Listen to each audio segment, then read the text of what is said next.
All right, stop 5, literature circles or lit circles.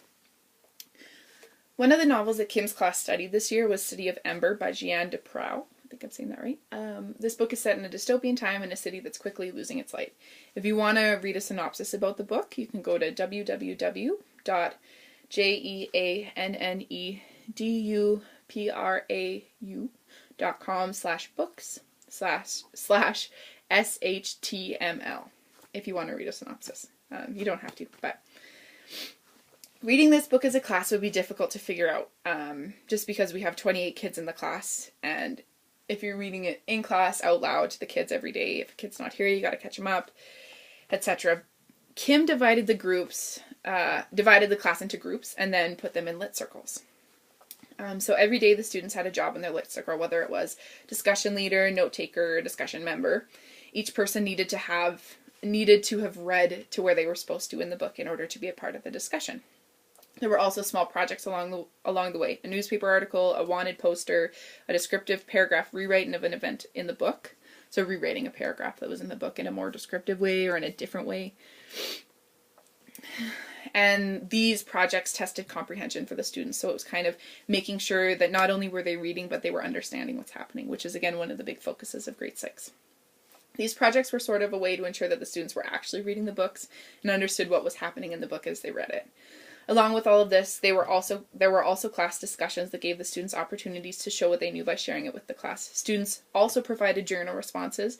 That way, if they did not feel like they could share with the whole class, they could share with just the teacher without fear of embarrassment. So there's many opportunities for the students to show what they know, and I think that's really important to English language arts. Is I think we worry that we focus a lot on writing and write this down and do this, but there's different ways for people to show what they know, whether it's raising their hand in class or actually writing it down. If you're understanding the book and if you're actually doing your reading and you have those skills to write, I think it's good that the students are able to show us that. Literature circles provide students with a clear purpose for reading and discussion, Cunningham and Allington say. And a lot of students really need that focus when they're reading a novel. So it kind of hones them in and makes sure that they're looking for the right things. And so then we have objectives from the curriculum. 1.1, discover and explore. Read, write, represent, and talk to explore and explain media connections. Explain connections between prior knowledge and new information in oral, print, and other media texts. 1.1, discover and explore. Engage in exploratory communication to share personal responses and develop own interpretations. Then we have 1.2, clarify and extend. Engage in exploratory communication to share personal responses and develop own interpretations. 2.1, use strategies and cues. So then from 2.1, I believe that it was almost all of 2.1. So strategies and cues. So combine personal experiences and the knowledge and skills gained through previous experiences with oral, print, and other media texts to understand new information. Identify and explain in own words the interrelationship of main ideas and supporting details. Preview the content and structure of subject area texts. And use this information to set a purpose, rate, and strategy for reading. So that's just talking about beforehand for the reading, previewing it.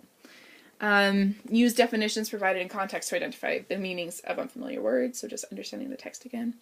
Monitor understanding by evaluating new ideas and information in relation to known ideas and information. Integrate and apply knowledge of phonics, sight vocab, language, and context cues. Instructional analysis to read unfamiliar words and texts of increasing length and complexity. So this book is a novel, right? So they've got to be using that prior knowledge of phonics to be able to read it when they go home or read it during silent reading time. Then we get to 2.2, which is responding to text. Pretty much all that a lit circle, in this sense, all their lit circles were responding to that text within their groups. So they discuss common topics, discuss the author's intention, observe and discuss aspects of human nature revealed in the novel. Summarize the novel. So that's talking about when they would do rewrites or when they do journal responses, or even when they do a project, they're summarizing that information. So for 2.1, it's all about responding to the text, right? And then we have 2.3, which is understand forms, elements, and techniques. Identify first and third person narration and discuss preferences with reference to familiar texts. And then explore techniques such as visual imagery, sound, flashback, and voice inflection in oral, print, and other media texts.